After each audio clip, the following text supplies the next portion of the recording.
Hey folks, ever wondered how a giant grouper ends up as those delicious fish fillets on your plate? Today we're going to dive into the fascinating world of grouper farming, harvesting, and processing. Join me on a tour of a massive grouper processing factory to get all your questions answered. Let's get started.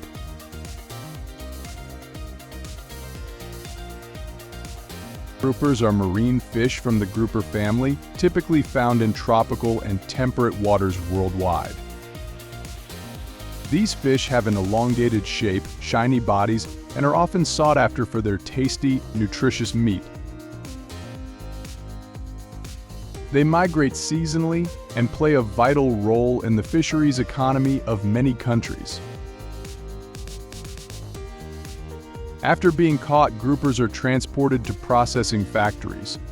The journey starts with scraping off the scales.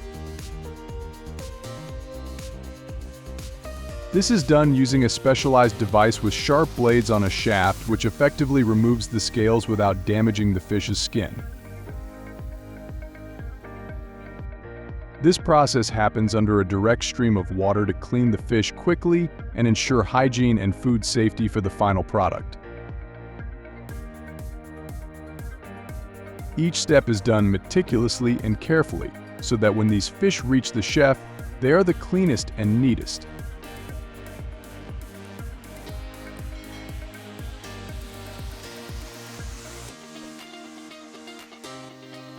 Most of these groupers are very big, so the preparation process is quite difficult, requiring fascinating knife skills from skilled chefs to make the piece of fish look perfect and delicious to the consumer.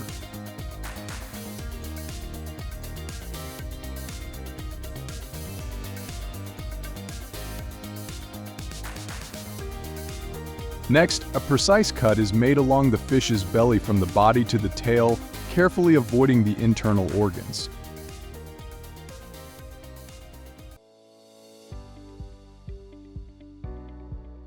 The organs are removed, and the fish belly is cleaned thoroughly with high-pressure water to eliminate any impurities.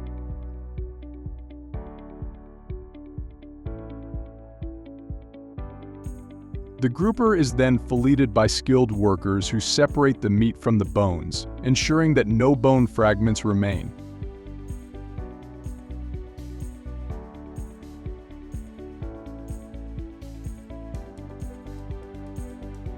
The fillets are vacuum sealed to remove air, which helps preserve the freshness and quality of the meat.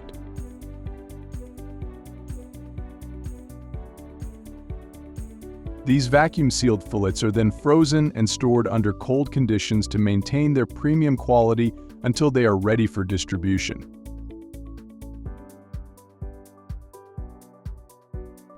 This meticulous process ensures that the final product meets strict food safety standards and provides consumers with delicious, high-quality grouper meat.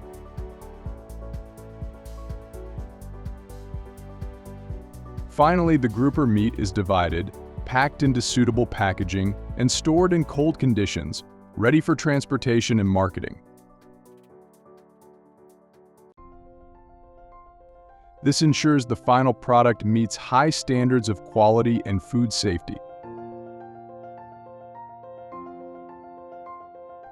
The processed grouper products are then distributed to stores, restaurants, or other partners to reach customers.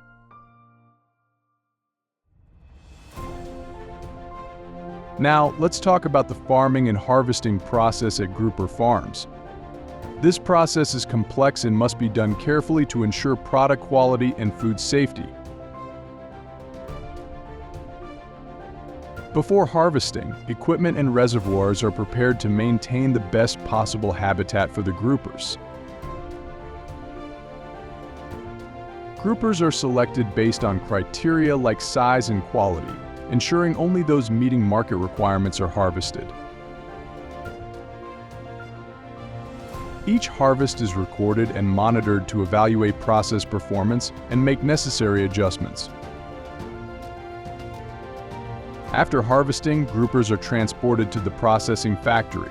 In 2020, the global grouper harvest reached about 5.5 million tons, a significant part of the global seafood supply.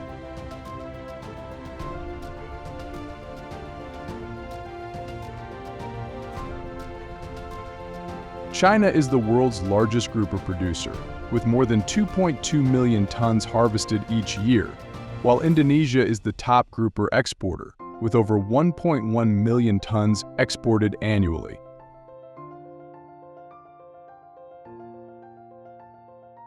Other countries like Thailand and Vietnam typically harvest between 550,000 and 750,000 tons per year.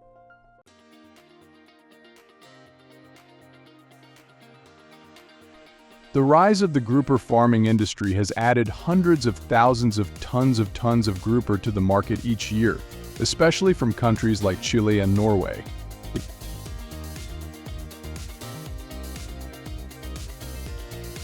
One of the popular ways to enjoy grouper is steamed with fish sauce.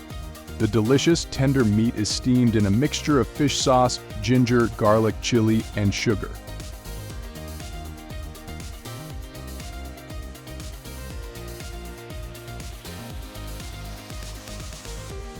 Another favorite is deep-fried grouper, where the fish is marinated with spices and deep-fried to create a crispy crust on the outside and tender meat on the inside.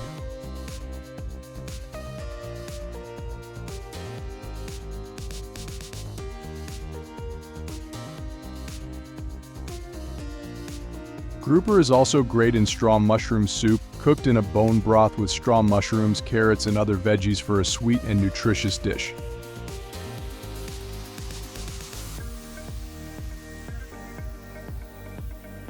Another traditional dish is braised grouper with pepper, where the fish is cooked in coconut milk with pepper and other spices for a rich, flavorful meal.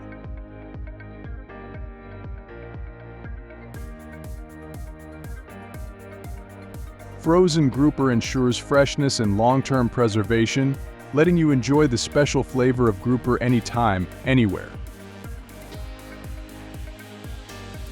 Grouper meat is a great source of high-quality protein, rich in omega-3 fatty acids, and packed with vitamins and minerals like vitamin D, B12, selenium, and iodine. As grouper exploitation increases, it's crucial to apply measures to protect grouper populations and the marine environment.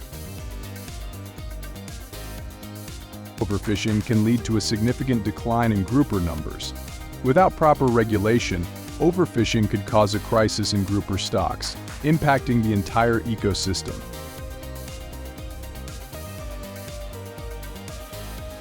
There are concerns about habitat loss and overfishing pressure, which have reduced natural grouper production to about 25 to 35% from its peak years ago.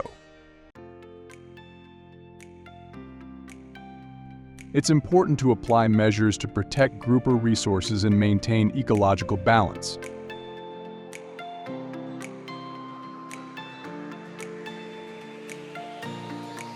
So, what do you think about the journey of grouper from the ocean to your plate?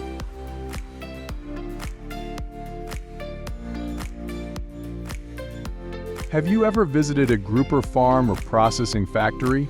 Share your thoughts and experiences in the comments below.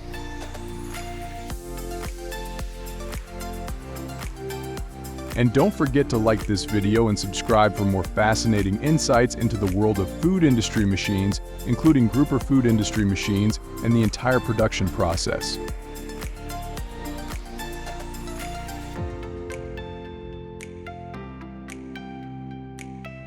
Have you ever wondered how the cook handles such a giant tuna into a tasty piece on your dish? Now, we're discovering the world of tuna harvesting and processing in China.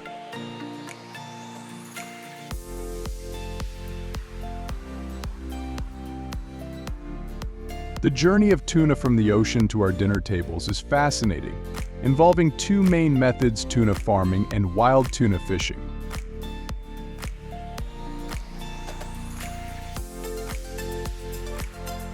Let's explore these methods and the intricate processes involved in getting that perfect tuna steak onto your plate.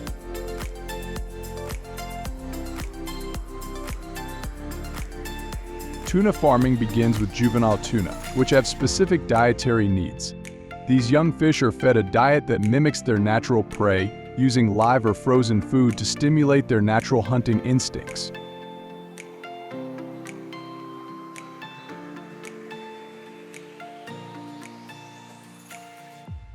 Because tuna farming is a significant investment, cost-effective pellet feed is often used.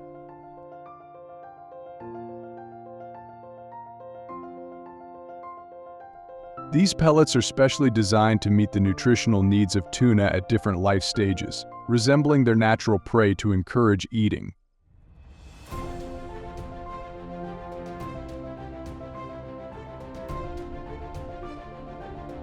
When the tuna reach market size, they're selected based on size, weight, and market demand. Those meeting the criteria are transferred to larger grow-out facilities. Here, they acclimate to new water parameters to minimize stress. This careful handling ensures the tuna are in prime condition. Now let's chat about wild tuna fishing, a practice with a rich history dating back thousands of years.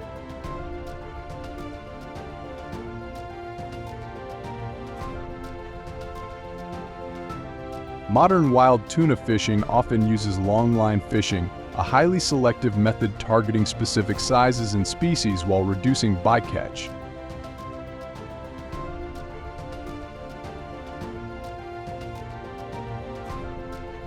Long-line fishing is a favorite because it allows for precise targeting, which means less unintended catch and more of the tuna we all love.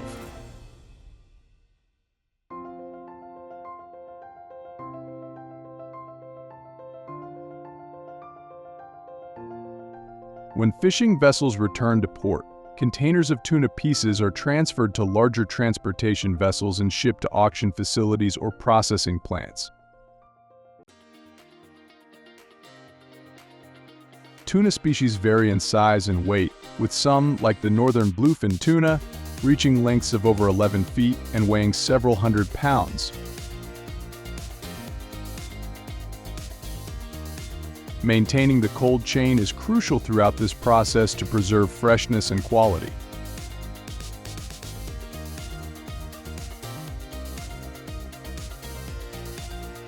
Tuna auctions are captivating events where the best pieces are sold to the highest bidders.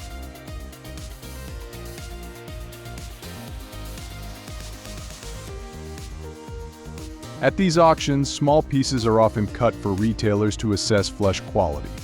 The weight and other details of each piece are meticulously recorded. These vessels, known as fishing ships, feature dedicated refrigeration spaces for storing the caught tuna.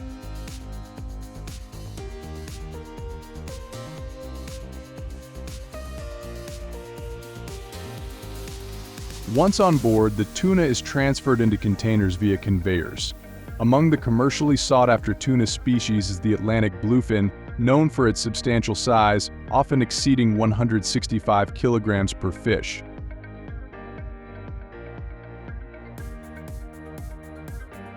The filled containers of tuna are then lifted by forklifts onto covered trucks bound for the factory. Upon arrival at the factory, the trucks unload the tuna, which is then transported by forklifts to the production line.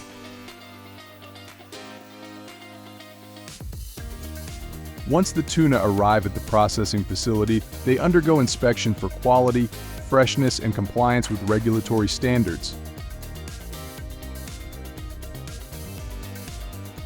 Skilled workers use sharp knives to carefully remove the internal organs without causing damage. Depending on the intended use, tuna fillets are portioned into various sizes and shapes to suit different recipes and serving styles. Trimming removes excess fat and any tough portions to enhance the quality. At the factory, the processing begins. Hundreds of workers focus on cutting and separating the tuna into different parts.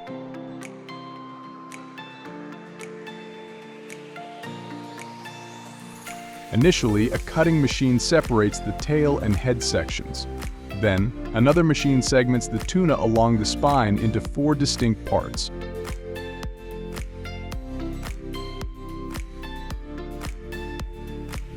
The spine is removed from each piece and the belly portion is carefully taken out.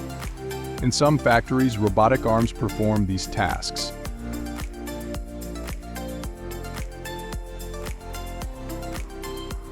Following the initial processing stages, a shaping machine standardizes the shape of the tuna meat.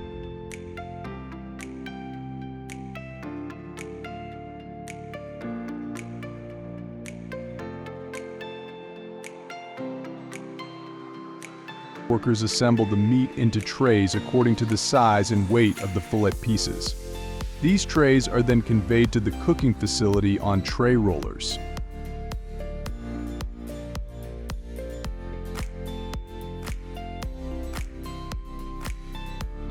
At the cooking plant, workers place these trays into a tank where the temperature exceeds 212 def, cooking the tuna meat thoroughly.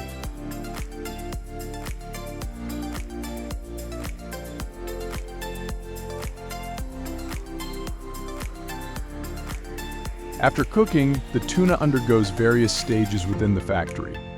Burn marks from boiling are removed using a scraper.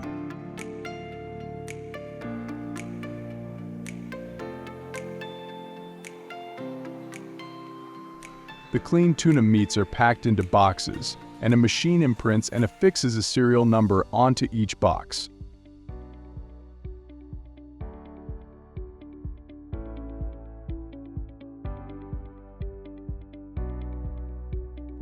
The boxes are placed on a conveyor line where workers arrange the tuna meats onto rollers.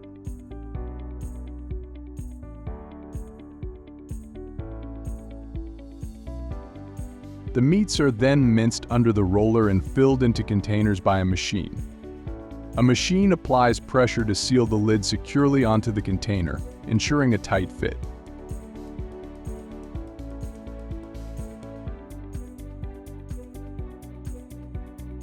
Next, the containers undergo a thorough washing process with water to ensure cleanliness.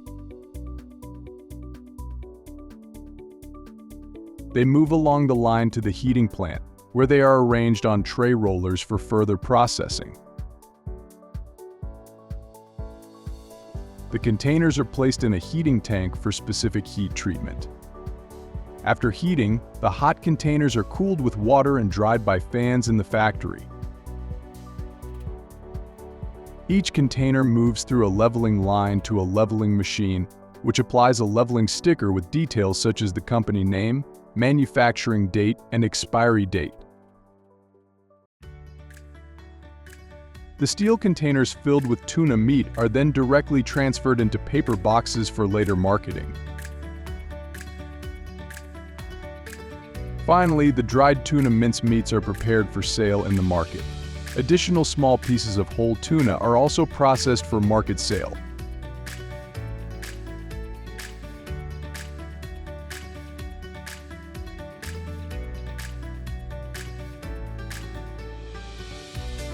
Initially, factory workers manually cut the tuna meat into small pieces. These pieces are neatly arranged in containers resembling a layered cake.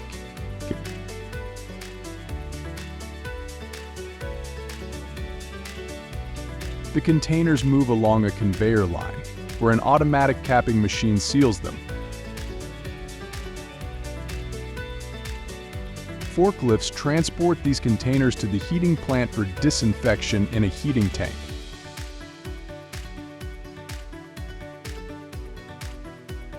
After disinfection, the containers proceed for packaging. The size and weight of the tuna containers vary based on the meat size, ranging from 90 grams to 1,100 grams.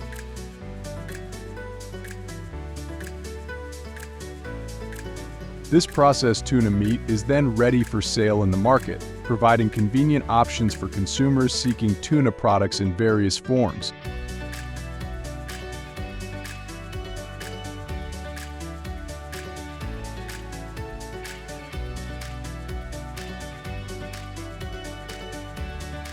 One interesting fact: in January 2019, a record-setting 625-pound bluefin tuna sold for a staggering $3.2 million at the Toyosu Market's first auction of the year, earning the nickname Diamond of the Sea.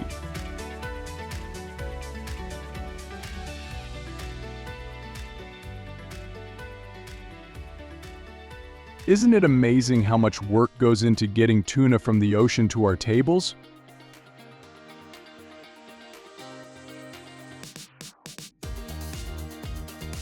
Have you ever seen a tuna auction or visited a processing plant? Share your thoughts and experiences in the comments below. And don't forget to hit that like button and subscribe for more fascinating insights into the world of food processing machines, including tuna food industry machines and the entire production process.